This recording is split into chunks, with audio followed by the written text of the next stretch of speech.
अस्सलामुअलैकुम साथियों, आप सभी को हमारे यूट्यूब चैनल उर्दू ज़ुबान हमारी में खुशामदीद। आज मैं आप लोगों के सामने यूनिट 2 के मसनवी बिकट कहानी, मसनवी सहरुल बयान और मसनवी गुलजार नसीम के हवाले से अहम सवाल जवाब पेश कर रही हूँ, जो नेट जेआरएफ और दीगर मुकाबला जाती इम्तिहानात के हवाले से बहुत ही मुफीद और कारआमद साबित होंगे।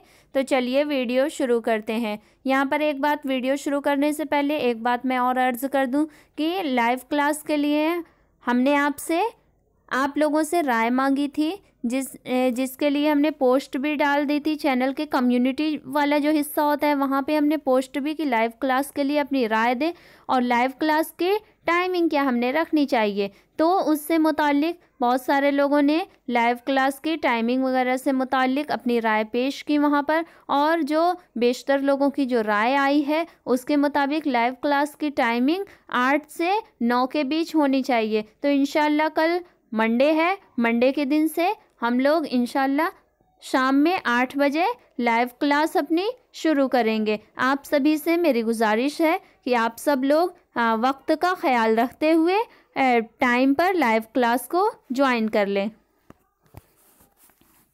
चलिए वीडियो शुरू करते हैं। हमारा पहला सवाल है, शुमाली हिंद की पहली बाज़ाब्ता मसनवी कौन सी है?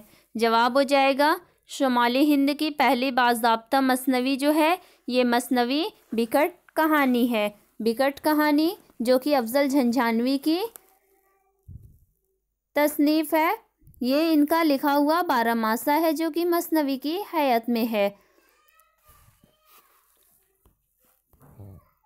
अगला सवाल है, बिकट कहानी को और किस नाम से जाना जाता है? जवाब हो जाएगा, बिकट कहानी को 12 मासा के नाम से जाना जाता है। 12 मासा जो है ये एक हिंदी सिनफ़े सुख़न है जिसमें एक ऐसी फ़िराक़ ज़दा औरत के जज्बात उसी की ज़बान में पेश किए जाते हैं जिसका शौहर उसे छोड़कर कहीं बाहर चला गया है और वो उसके फ़िराक़ में, उसके हिज्र में, उसकी जुदाई में तड़पती रहती है और साल के हर महीने में वो अपनी तड़प को तरह तरह से अपनी ज़मानी बोली में ज़ाहिर करती है। और उमूमन ये जो 12 मासा शुरू होता है, जो अफजल झंझानवी की तसनीफ़ है, जो जिस तरह से उन्होंने लिखा है, ये 12 मासा जो है ये आषाढ़ या सावन के महीने से शुरू होता है इस तरह, और साल के आखिर में या तो आषाढ़ या तो उसके पहले वाले महीने में जाकर ख़त्म होता है।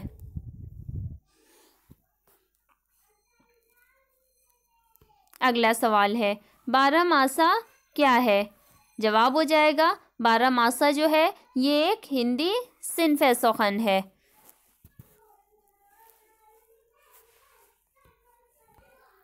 अगला सवाल है, बिकट कहानी किसकी तसनीफ़ है?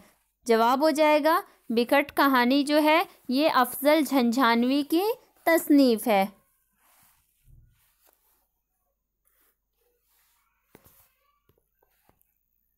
अगला सवाल है, बिकट कहानी किस सदी की तसनीफ़ है? जवाब हो जाएगा, बिकट कहानी जो है ये 17वीं सदी की तसनीफ़ है। बिकट कहानी इसके बारे में पहला मुस्तनद इशारा जो है ये अकरम रोहत की कुतुबी के 13 मासा में मिलता है और बिकट कहानी में जो कुल अशार हैं वो 321 अशार हैं। लेकिन मसूद हुसैन ख़ान जो हैं इन्होंने बिकट कहानी के कुल अशार जो बताए हैं तादाद उनकी 325 बताई है, लेकिन वो बिकट कहानी के अशार जो है वो शुमार करने पर, यानी उनकी काउंटिंग या गिनती जो करते हैं तो उस पर वो गलत साबित हो गए, यानी 325 नहीं आते बल्कि 321 अशार हैं।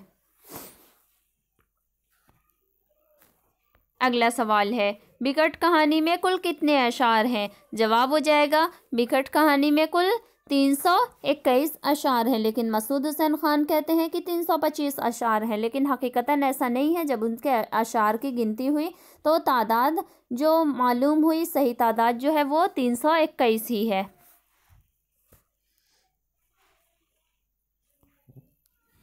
अगला सवाल है, बिकट कहानी की बुनियादी ज़बान क्या है? जवाब हो जाएगा, बिकट कहानी की बुनियादी ज़बान जो है ये खड़ी बोली है, यानी ये खड़ी बोली में बिकट कहानी खड़ी बोली पर कायम है, लेकिन इसमें ब्रज भाषा भी है, अवधी और पंजाबी के असरात भी नुमायां हैं। और बिकट कहानी में हिंदुस्तानी त्योहारों का जिक्र भी जा बजा मिलता है। और अफजल ने त्योहारों का जिक्र महीनों की मुनासबत से किया है, यानी किस महीने में कौन से त्यौहार मनाए जाते हैं, इस मुनासबत से उन्होंने त्योहारों का जिक्र भी किया हुआ है।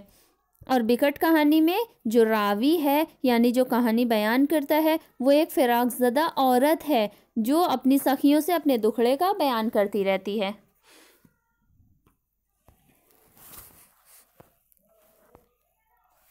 अगला सवाल है, बिकट कहानी की इब्तिदा किस महीने से होती है? जवाब हो जाएगा, बिकट कहानी की इब्तिदा सावन के महीने से होती है और इसका अख्ताम जो है वो आषाढ़ के महीने पर होता है।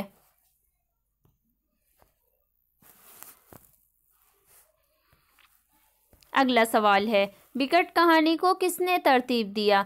जवाब हो जाएगा, बिकट कहानी को नूरुल हसन हाशमी और मसूद हुसैन खान ने, इन दोनों ने मिलकर तरतीब दिया है।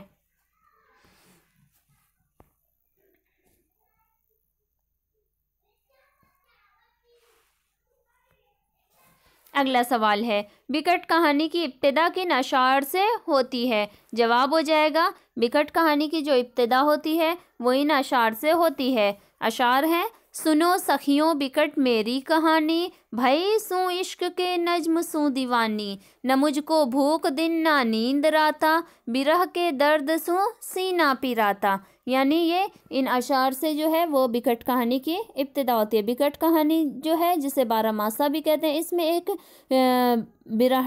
ब्राह्मणी या फिराक की मारी हुई और औरतों को सावन के महीने से लेकर आखिर साल तक अपने शौहर की याद में तड़पते हुए दिखाया गया है। और हर महीने में मौसम के एतबार से जो तबाही तब्दीलियाँ होती हैं, यानी हमारे अंदर जो तब्दीलियाँ रोनमा होती हैं, ये तो या जो त्यौहार या साल में मुख्तलिफ महीनों में मनाए जाते हैं, उन सब के पस मंज़र में पेश करते हुए शायर ने उस ब्राह्मणी के जज्बात और फ़िराक की शिद्दत को मुख्तलिफ तरीक़ों से ज़ाहिर किया है। और 12वें महीने यानी आषाढ़ में ब्राह्मणी का साजन जो है वो परदेश से वापस आ जाता है और फ़िराक जो है वो विसाल में तब्दील हो जाता है। और इस तरह जो है वो कहानी का अख्ताम हो जाता है, यानी बिलाखिर फ़िराक को विसाल में दिखा दिया जाता है। अगला सवाल है, शुमाली हिंद में उर्दू शायरी का पहला मुस्तनद नमूना बिकट कहानी है, ये कौल किसका है? जवाब हो जाएगा, शुमाली हिंद में उर्दू शायरी का जो पहला मुस्तनद नमूना है ये बिकट कहानी है, ये कौल मसूद हुसैन खान का है।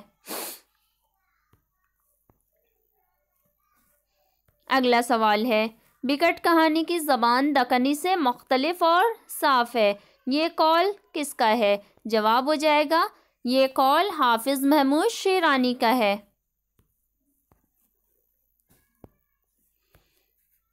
अगला सवाल है, तेरी बांदी की बांदी हो रहूँगी, जो कुछ मुझको कहेगा सो करूँगी, ये शेर किस मसनवी का है? जवाब हो जाएगा, ये शेर जो है ये मसनवी बिकट कहानी का है।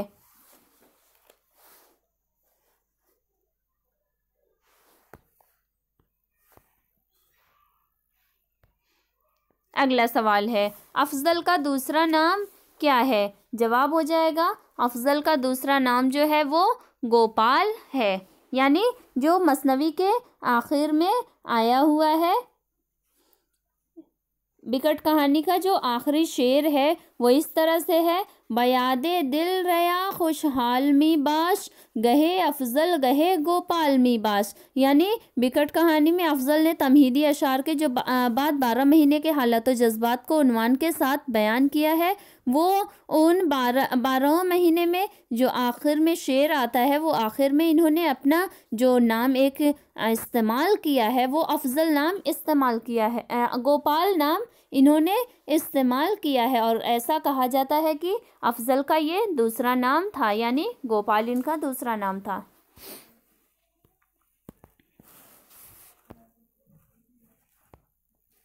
अगला सवाल है, मीर हसन की मशहूर व मारूफ मसनवी कौन सी है? जवाब हो जाएगा मीर हसन की मशहूर व मारूफ मसनवी जो है ये मसनवी सहरुल बयान है।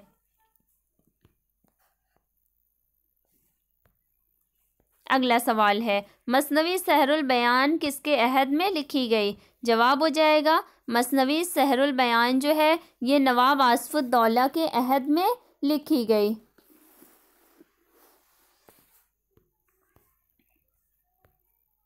अगला सवाल है मसनवी सहरुल बयान कब लिखी गई? जवाब हो जाएगा मसनवी सहरुल बयान सन 1199 हिजरी मुताबिक 1784-85 ईस्वी में लिखी गई।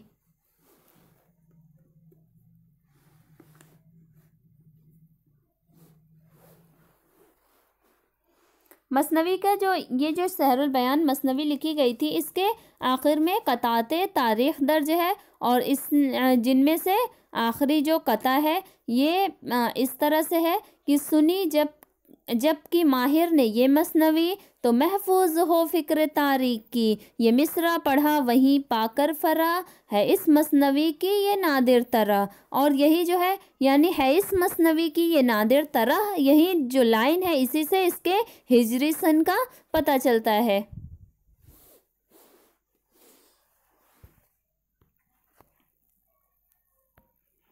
अगला सवाल है मसनवी सहरुल बयान का मौजू क्या है? जवाब हो जाएगा मसनवी सहरुल बयान का मौजू जो है वो इश्किया है, यानी मसनवी सहरुल बयान जो है ये एक इश्किया मसनवी है। और इस मसनवी को मीर हसन ने मसनवी बद्र मुनीर, किस्सा बद्र मुनीर, शहज़ादा बेनज़ीर वो बद्र मुनीर वगैरह के नाम से भी जाना जाता है। इस मसनवी में शहज़ादा बेनज़ीर और शहज़ादी बद्र मुनीर के इश्क की दास्तान बयान हुई है।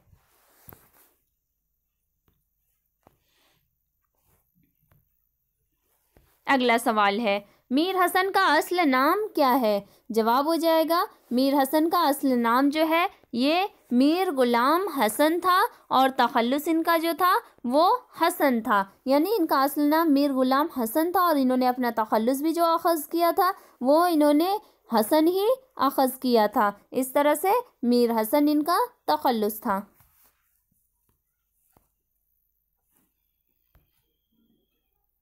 अगला सवाल है मीर हसन कब और कहाँ पैदा हुए? जवाब हो जाएगा मीर हसन 1737 में दिल्ली में पैदा हुए थे। दिल्ली के मोहल्ला सैयदवाड़ा में ये पैदा हुए थे। अगला सवाल है मीर हसन का इंतकाल कब और कहाँ हुआ? जवाब हो जाएगा मीर हसन का इंतकाल जो है ये 1786 ईस्वी में लखनऊ में इनका इंतकाल हुआ था और ये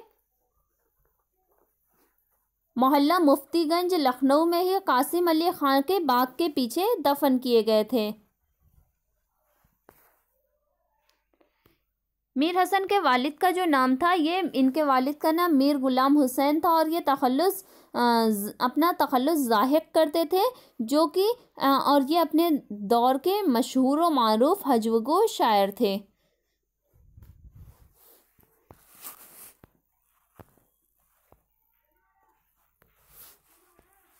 अगला सवाल है मीर हसन की तारीख़ वफ़ात शायर शीरी बयान से किसने निकाली है? जवाब हो जाएगा मीर हसन की तारीख़ वफ़ात मुसहफ़ी ने शायर शीरी बयान से निकाली है।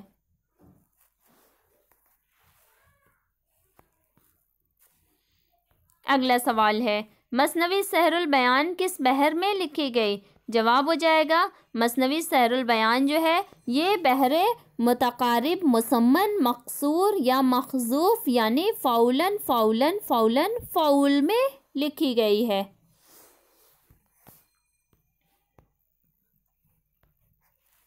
अगला सवाल है मसनवी सहरुल बयान को किसने मुरत्तब किया है? जवाब हो जाएगा मसनवी सहरुल बयान को रशीद हसन खान ने मुरत्तब किया है। मसनवी सहरुल बयान जो है ये मीर हसन की आखिरी और तबज़ाद मसनवी है जिसे ये मसनवी सहरुल बयान जो है ये डॉक्टर जॉन गिलक्रिस्ट की फरमाइश पर मीर शेर अली अफसोस के मुकदमे के साथ 1805 में हिंदुस्तानी प्रेस कलकत्ता से छपी थी और इस मसनवी को रशीद हसन खान ने दोबारा से मुरत्तब किया है।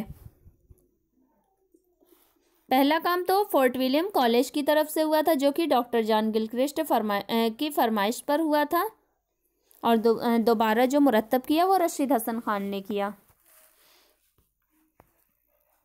अगला सवाल है, मसनवी सहरुल बयान को और किन किन नामों से जाना जाता है? जवाब हो जाएगा, मसनवी सहरुल बयान को मसनवी मीर हसन, मसनवी बद्र मुनीर, किस्सा बद्र मुनीर व शहजादा बेनज़ीर के नाम से जाना जाता है।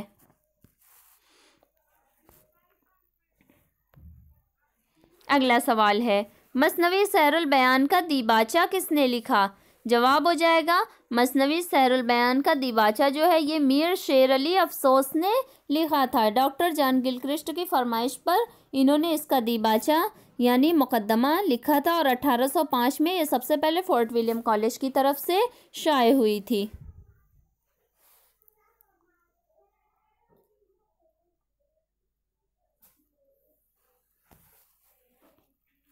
अगला सवाल है, किस मसनवी में गुलजार नसीम के बरखिलाफ जुज़ियात निगारी ज़्यादा है? जवाब हो जाएगा, मसनवी सहरुल बयान में मसनवी गुलजार नसीम के बरखिलाफ जुज़ियात निगारी ज़्यादा है। मसनवी सहरुल बयान सहरुल बयान में उस अहद की भरपूर तस्वीर कशी और माशरत की अक्कासी मिलती है।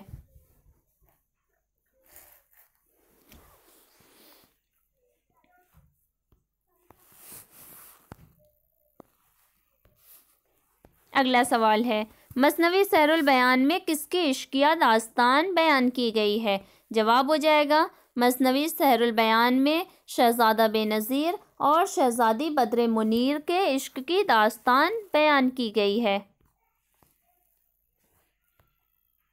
अगला सवाल है, बद्र मुनीर और नजमुन्निसा का आपस में क्या ताल्लुक़ है? जवाब हो जाएगा, बद्र मुनीर और नजमुन्निसा का आपस में जो ताल्लुक़ था यानी दोनों ये आपस में सहेलियां थीं।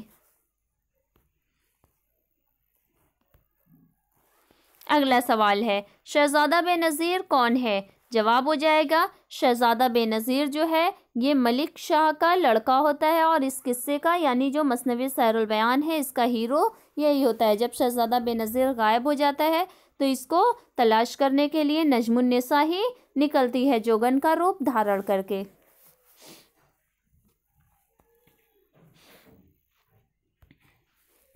अगला सवाल है, बद्र मुनीर के वालिद का क्या नाम है? जवाब हो जाएगा, बद्र मुनीर के वालिद का नाम मसूद शाह होता है।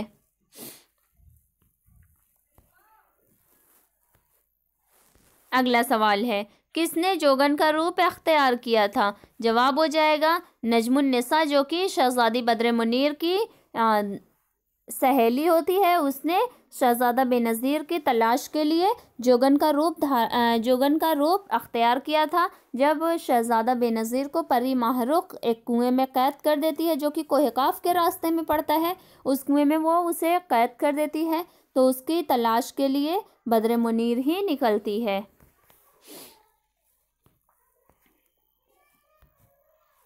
अगला सवाल है, माहरुख परी किस पर आशिक हो जाती है? जवाब हो जाएगा, माहरुख परी जो है वो शहजादा बेनज़ीर को देखकर उस पर आशिक हो जाती है। जब शहजादा बेनज़ीर को ख़तरा बताया गया होता है कि इसको खुले आसमान के नीचे या छत वगैरह पर इसको नहीं सोना है, इसके लिए ख़तरा है, तो उसे खुले आसमान के नीचे तक 12 बरस तक नहीं जाने दिया जाता है। लेकिन जब 12वें बरस की जो आखिरी रात होती है वो शुमार में गलती की वजह से यानी उनको लगता है कि आखिरी रात ख़त्म हो चुकी है, लेकिन हकीकतन जो होता है कि वही आखिरी रात होती है, और उसे छत पर खुले में सोने की इजाज़त दे दी जाती है। और जब वो रात में छत पर सोता है तो परी माहरुख का उधर से गुज़र होता है, और वो जब शहजादे को देखती है तो वो उसे देखते ही उस पर आशिक हो जाती है और वो उसे उड़ाकर अपने साथ ले जाती है। अगला सवाल है, फ़िरोज़ शाह कौन है? जवाब हो जाएगा, फ़िरोज़ शाह जो होता है ये जिनों के बादशाह का बेटा होता है।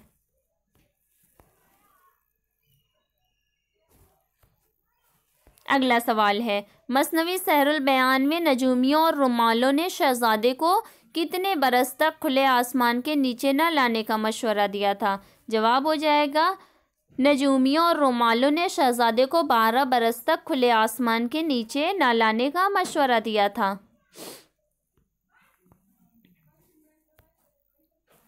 अगला सवाल है, बेनज़ीर और बद्र मुनीर के राज़ मोहब्बत की खबर माहरुख परी को किसने दी?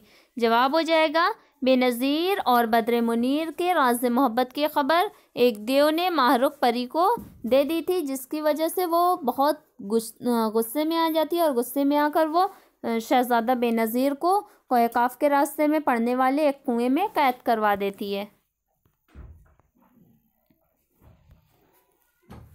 अगला सवाल है, दास्तान तैयारी में बाग की, ये उन्वान किस मसनवी का है? जवाब हो जाएगा, दास्तान तैयारी में बाग की, ये उन्वान जो है ये मसनवी सहरुल बयान का उन्वान है।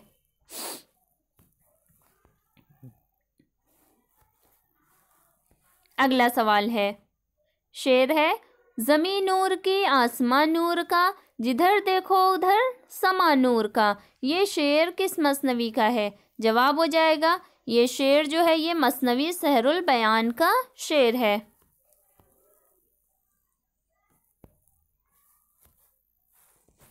अगला सवाल है, ऐश बाई किस मसनवी का किरदार है? जवाब हो जाएगा, ऐश बाई जो है ये मसनवी सहरुल बयान का किरदार है।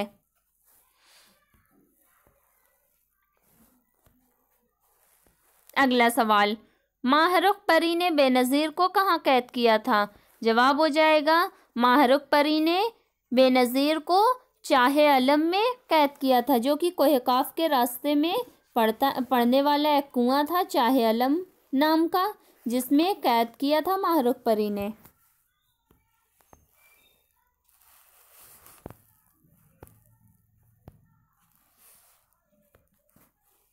अगला सवाल है, ज़माने ने इसकी सहर बयानी पर तमाम शोरा और तस्करा नवीसों से महज़र शहादत लिखवाया। सहरुल बयान के मुतालिक ये कौल किसका है? जवाब हो जाएगा, सहरुल बयान के मुतालिक ये कौल जो है ये मौलाना मोहम्मद हुसैन आज़ाद का कौल है। अगला सवाल है, इस मसनवी की ज़बान 100 साल के बाद के इंसानों की ज़बान के मुशाबह है। मौलाना मोहम्मद हुसैन आज़ाद का ये कौल किस मसनवी से मुताल्लिक है? जवाब हो जाएगा, मौलाना मोहम्मद हुसैन आज़ाद का ये कौल जो है ये मसनवी सहरुल बयान के मुताल्लिक है।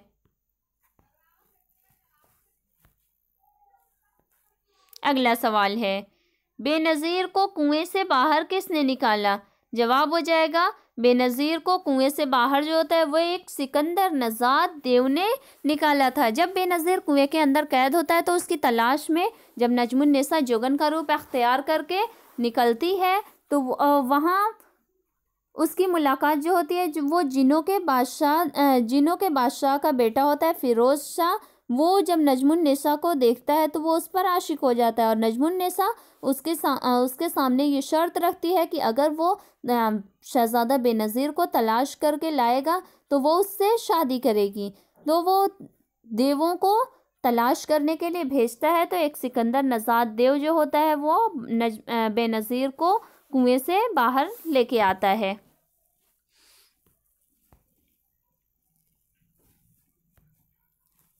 अगला सवाल है, मसनवी सहरुल बयान के तमाम किरदारों में सबसे ज़्यादा फ़ाल, जानदार और दिलकश किरदार किसका है? जवाब हो जाएगा, मसनवी सहरुल बयान के तमाम किरदारों में सबसे ज़्यादा मुतहर्रिक, फ़ाल और जानदार और दिलकश किरदार जो है ये नजमुन्निसा का है।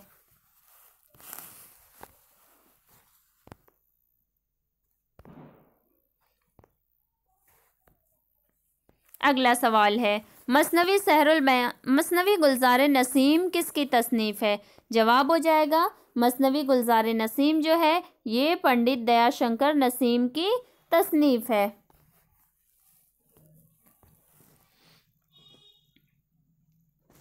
अगला सवाल है, नसीम का पूरा नाम क्या है? जवाब हो जाएगा, नसीम का पूरा नाम जो था ये पंडित दयाशंकर कोल था और तखल्लुस जो था इनका वो नसीम था। इनके वालिद का नाम जो था वो गंगा प्रसाद कोल था।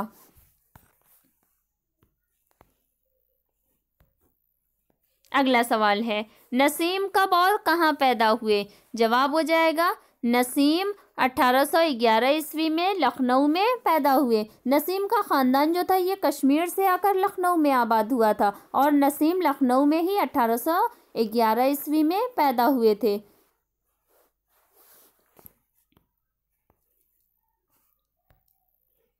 अगला सवाल है, नसीम का इंतकाल कब हुआ? जवाब हो जाएगा, नसीम का इंतकाल जो है ये 1845 ईस्वी में हुआ। रशीद हसन खान के मुताबिक 34 बरस की उम्र में 1845 में नसीम का इंतकाल हुआ था और ऐसा इन्होंने मुकद्दमा जो है गुलजार नसीम का उसके सफ़ा नंबर 11 पर ये दर्ज है।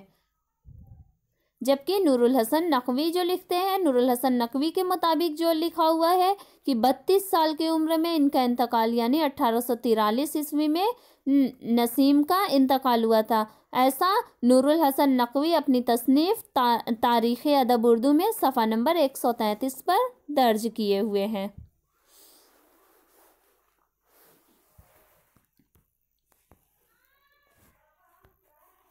अगला सवाल है, नसीम के उस्ताद कौन थे? जवाब हो जाएगा, नसीम के उस्ताद जो थे ये ख्वाजा हैदर अली आतिश थे। नसीम ने अमजद अली शाह के अहद में जो उस वक्त नवाब थे, अमजद अली शाह इनके अहद में होश संभाला था और नसीम ने 20 साल की उम्र में ही शायरी शुरू कर दी थी और ख्वाजा हैदर अली आतिश की इन्होंने शागिर्दी अख्तियार की थी। इसीलिए इनके कहते हैं कि नसीम की गज़लों में उनके उस्ताद आतिश की का रंग झलकता है।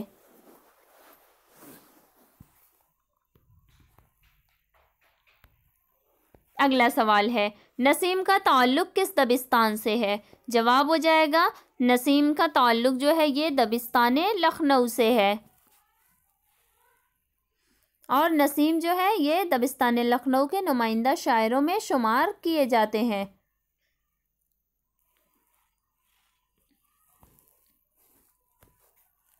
अगला सवाल है, मसनवी गुलजार नसीम कब तसनीफ़ हुई? जवाब हो जाएगा, मसनवी गुलजार नसीम जो है ये 1254 हिजरी मुताबिक 1839 ईस्वी में तसनीफ़ हुई।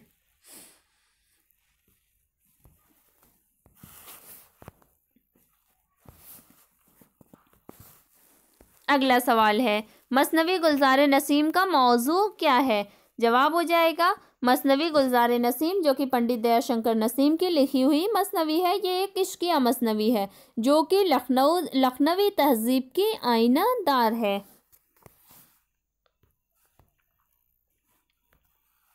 अगला सवाल है, मसनवी गुलजार नसीम की कहानी किस नाम से मशहूर है? जवाब हो जाएगा, मसनवी गुलजार नसीम की कहानी जो है ये किस्से गुल बकौली के नाम से मशहूर है। यानी मसनवी गुलजार नसीम में गुल बकौली की मशहूर दास्तान इश्क बयान हुई है।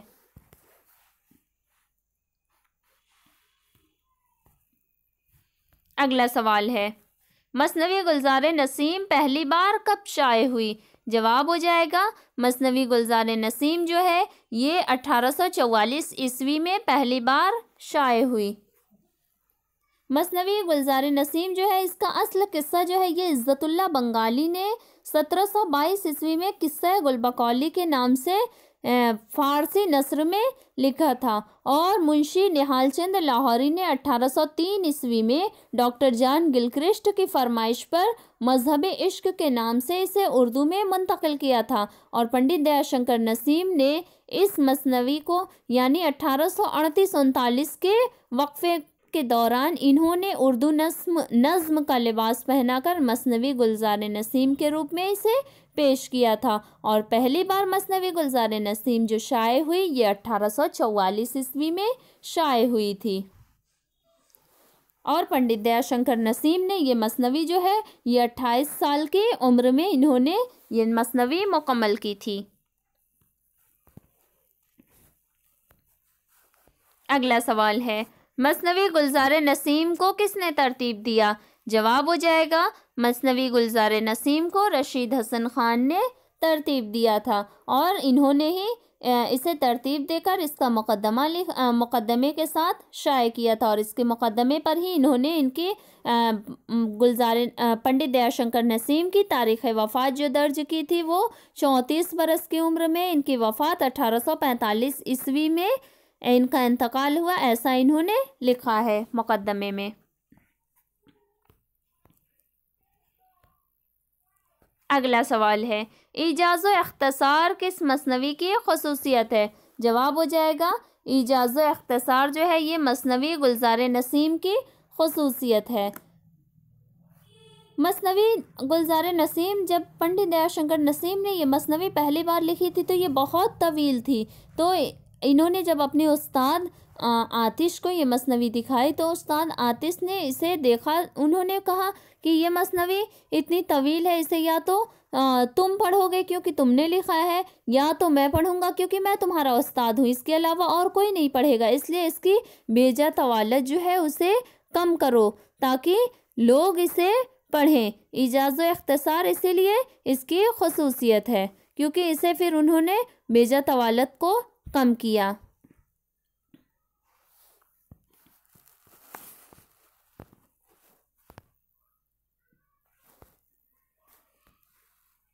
अगला सवाल है, मसनवी गुलज़ार नसीम किस बहर में लिखी गई है? जवाब हो जाएगा, मसनवी गुलज़ार नसीम जो है ये बहरे हज़ज में लिखी गई। बहरे हज़ज मुसद्दस, अखरब, मकबूज, मकसूर या महजूफ में है, यानी मफ़ऊलन, मफ़ाइलन और फ़ऊलन की बहर में ये मसनवी लिखी गई है।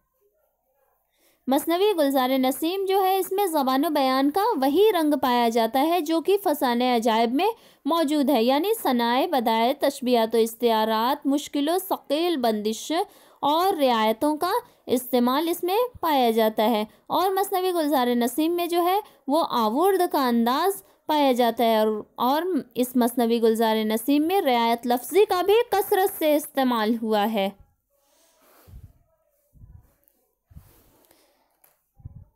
और दीगर मसनवियों के अलावा मुकाबले में भी इस मसनवी में माफ़ौकुल फ़ितरत अनासिर की कसरत है, यानी माफ़ौकुल फ़ितरत अनासिर बहुतात में पाए जाते हैं।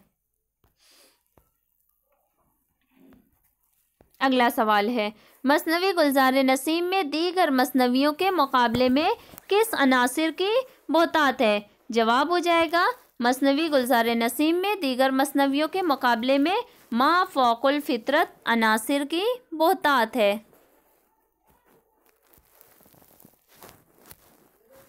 अगला सवाल है, मसनवी गुलज़ार नसीम का मुकाबला आमतौर पर किस मसनवी से किया जाता है? जवाब हो जाएगा, मसनवी गुलज़ार नसीम का मुकाबला जो है वो आमतौर पर मीर हसन की मसनवी शहरुल बयान से किया जाता है।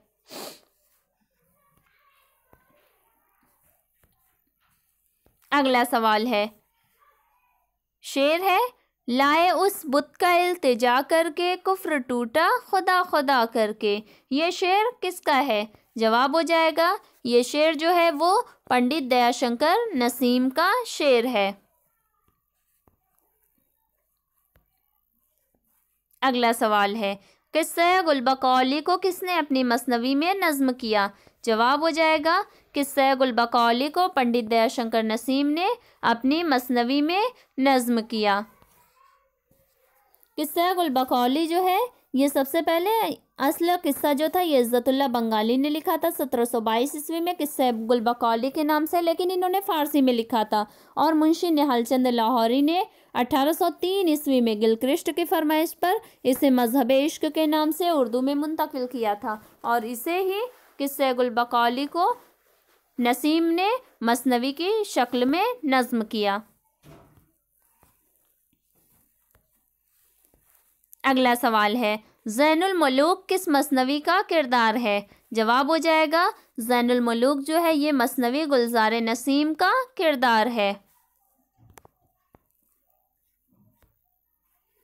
अगला सवाल है, दिलबर बेसवा का किरदार किस मसनवी में पाया जाता है? जवाब हो जाएगा, दिलबर बेसवा का किरदार जो है ये मसनवी गुलज़ार नसीम में पाया जाता है।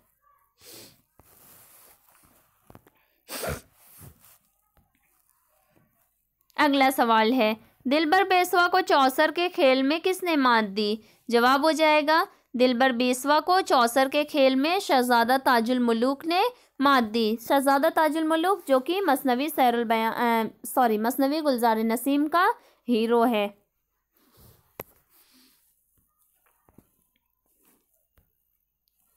अगला सवाल है, ताजुल मुलूक किसकी मदद से गुलजारे एरम तक पहुंचा?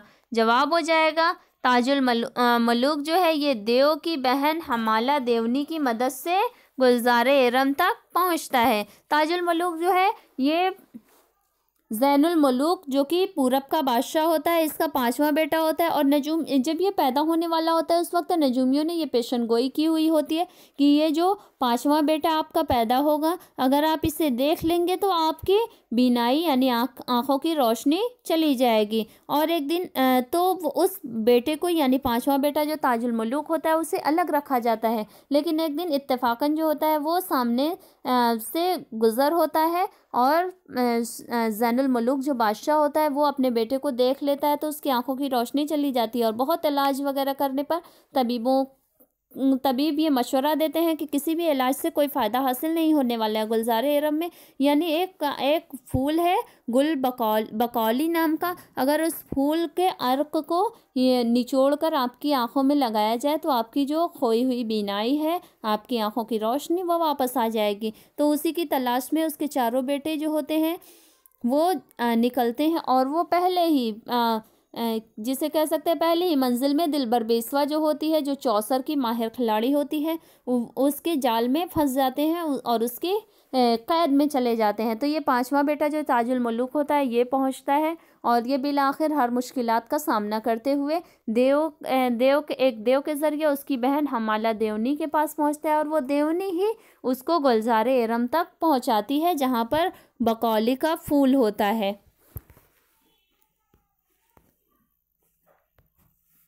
अगला सवाल है, बकौली किस शक्ल में अपने फूल की तलाश में निकली? जवाब हो जाएगा, बकौली अपने फूल की तलाश में एक मर्द की शक्ल में निकली। बकौली जो होती है ये फ़र्रुख नामी शख्स बनकर अपने फूल की तलाश में, यानी शहज़ादा तो उसका फूल चुरा कर रात में निकल जाता है। जब वो सुबह उठती है तो अपना फूल ना पाकर बहुत बेचैन हो जाती है और फिर वो अपने फूल की तलाश में एक मर्द की शक्ल अख्तियार करती है और फ़र्रुख नामी शख्स बनकर वो अपने फूल की तलाश में निकलती है। अगला सवाल है, फूल छिन जाने के बाद ताजुल मुलूक ने क्या किया?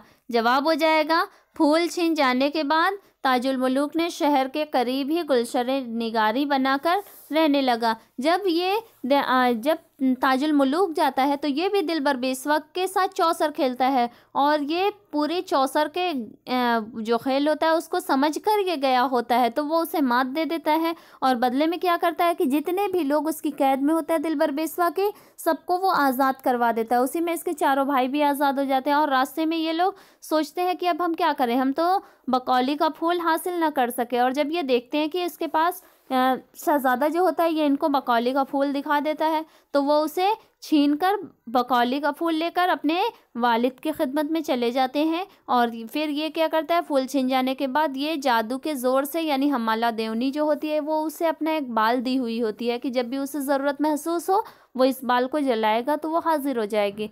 तो वो उसको बुलाता है और उससे जादू के ज़ोर से गुलशन निगारी एक महल बनवाता है शहर के करीब ही आबादी से दूर और फिर वो उसमें रहने लगता है।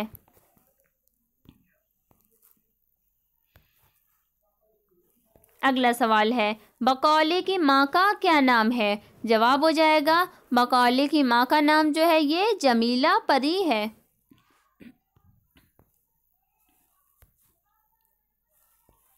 अगला सवाल है, जमीला परी ने ताजुल मुलूक को कहाँ कैद किया? जवाब हो जाएगा, जमीला परी ने ताजुल मुलूक को तिलिस्म के जंगल में कैद कर दिया।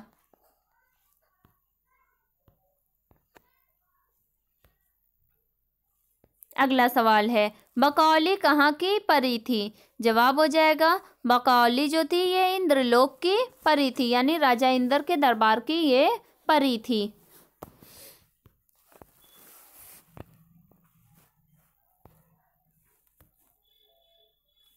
अगला सवाल है, गुलजार नसीम में गुलशन निगारी में ज़ैनुल मुल्क और ताजुल मुल्क से मुलाकात के वक्त बकौल किस नाम से वज़ीर बनी हुई थी? जवाब हो जाएगा, जब ताजुल मुल्क और ज़ैनुल मुल्क के मुलाकात होती है तो उस वक्त जो बकौली जो होती है ये फ़र्रुख नाम का वज़ीर के बनी हुई होती है।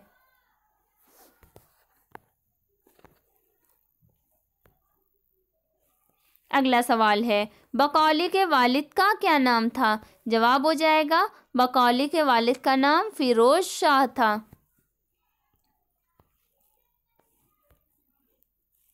अगला सवाल है, समन परी कौन थी? जवाब हो जाएगा, समन परी जो थी ये बकौली की सहेली थी।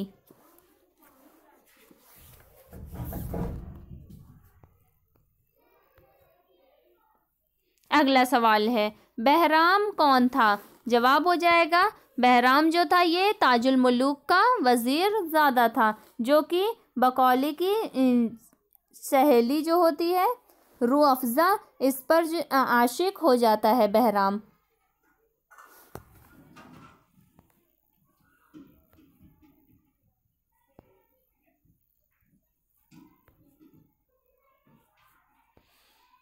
अगला सवाल है, बहराम किस पर आशिक हो जाता है? जवाब हो जाएगा, बहराम जो है ये रूह अफ़ज़ा परी पर आशिक हो जाता है।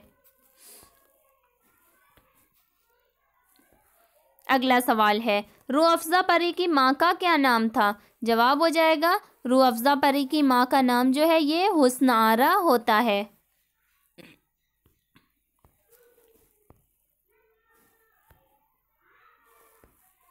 अगला सवाल है, महमूदा कौन थी? जवाब हो जाएगा, महमूदा जो थी ये हमाला देवनी की मुँहबोली बेटी थी, जिससे वो शादी का वादा करता है। ज़ैनुल मुल्क जब उसकी हमाला देवनी मदद करती है गुलजार इरम तक पहुंचने के लिए, तो वो उससे वादा लेती है कि वो उसकी मुँहबोली बेटी से शादी करेगा।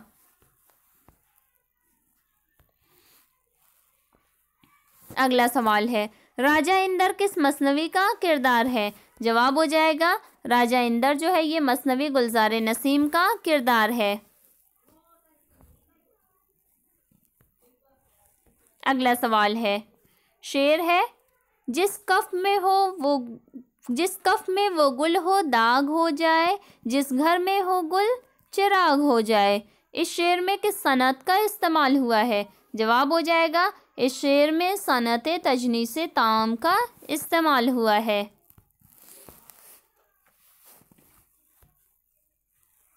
अगला सवाल है, किस मसनवी में रियायत लफ्ज़ी का इस्तेमाल ज़्यादा मिलता है? जवाब हो जाएगा, मसनवी गुलजार नसीम में रियायत लफ्ज़ी का इस्तेमाल ज़्यादा मिलता है। अगला सवाल है, उर्दू में किस मसनवी में मज़हब इश्क का नसरी किस्सा मंजूम हुआ? जवाब हो जाएगा, उर्दू की मसनवी गुलजार नसीम में मज़हब इश्क का किस्सा जो है, जो कि फ़ारसी किस्सा था, ये मंजूम हुआ है, यानी मंजूम दास्तान में पेश किया गया है। अगला सवाल है, चित्रसेन किस मसनवी का किरदार है? जवाब हो जाएगा, चित्रसेन जो होती है ये मसनवी गुलजार नसीम का किरदार है। अगला सवाल है, मार्के चकबस्तो शरर किस किताब के तनाजुर में पेश आया? जवाब हो जाएगा, मार्के चकबस्तो शरर ये मसनवी गुलजार नसीम के तनाजुर में पेश आया।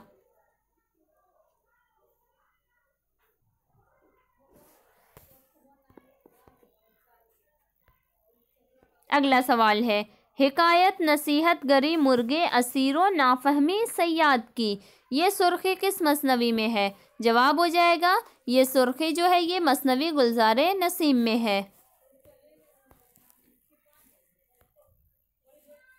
अगला सवाल है, बकौली की शादी का पैगाम लेकर कौन जाता है? जवाब हो जाएगा, बकौली की शादी का पैगाम लेकर हुस्न आरा जो है ये जमीला परी के पास जाती है, जो कि जमीला परी जो कि बकौली की माँ होती है।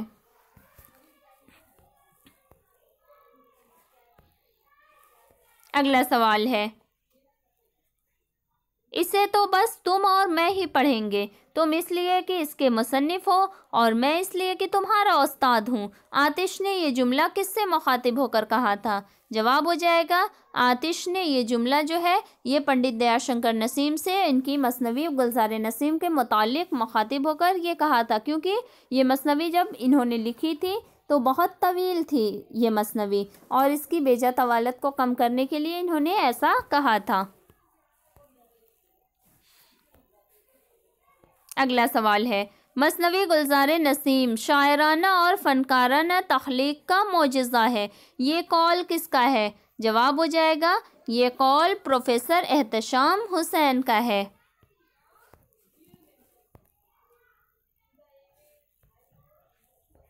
अगला सवाल है, दयाशंकर नसीम शागिर्द तो आतिश के हैं, लेकिन उनका रंगे सुखन किस शायर से मिलता है? जवाब हो जाएगा, इनका रंगे सुखन जो है ये नासिख से मिलता है, यानी नसीम की गज़लों में जो इनकी शायरी में दुनिया की बेसबाती और ख़ुददारी जो है ये नसीम के पसंदीदा मौज़ूआत हैं, और ज़बान का लुत्फ़, मुहावरे की सेहत का ख़याल, सनाए के इस्तेमाल का शौक़ ये इनके कलाम की नुमायाँ ख़ुसूसियत है।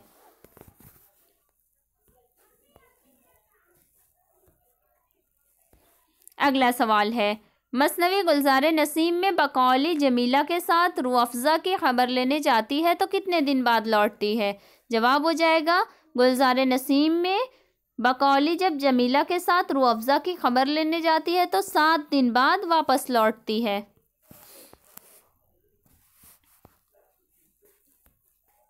हमारा अगला और आखिरी सवाल है, शेर है, जो नख्ल था सोच में खड़ा था, जो बर्ग था हाथ मल रहा था। मसनवी गुलजार नसीम के इस शेर में किस सनत का इस्तेमाल हुआ है? जवाब हो जाएगा, मसनवी गुलजार नसीम के इस शेर में सनत हुस्न तालील का इस्तेमाल हुआ है। इसी के साथ आज के हमारे सवाल जवाब ख़त्म हुए, यानी यूनिट 2 में जो मसनवी का हिस्सा है वो हमारा आज मुकम्मल हो गया। अब हम अगला हिस्सा जो पढ़ेंगे वो मरसिया का हिस्सा पढ़ेंगे, और इंशाअल्लाह कल से हमारी क्लास जो होगी वो शाम में 8 बजे हमारी क्लास लाइव चलेगी। तो आप लोग ज़रूर वक्त का ख्याल रखते हुए क्लास में हाज़िर होने की कोशिश करें, और अगर आपको हमारे ये सवाल जवाब पसंद आए तो हमारी वीडियो को लाइक करें, ज़्यादा से ज़्यादा शेयर करें, और अगर आप हमारे चैनल पर नए हैं और अभी तक आपने हमारे चैनल को सब्सक्राइब नहीं किया है तो हमारे चैनल उर्दू ज़ुबान हमारी को सब्सक्राइब करके बेल आइकन को ज़रूर ऑन कर लें, ताकि इस तरह की मज़ीद मुफीद और कारआमद वीडियोज़ आपको वक्त पर मिले। और अगर आप हमारे व्हाट्सएप ग्रुप से जुड़ना चाहते हैं तो हमारे ग्रुप की लिंक जो है वो नीचे डिस्क्रिप्शन बॉक्स में दी हुई है, वहाँ से आप हमारे ग्रुप से जुड़ सकते हैं। बहुत शुक्रिया।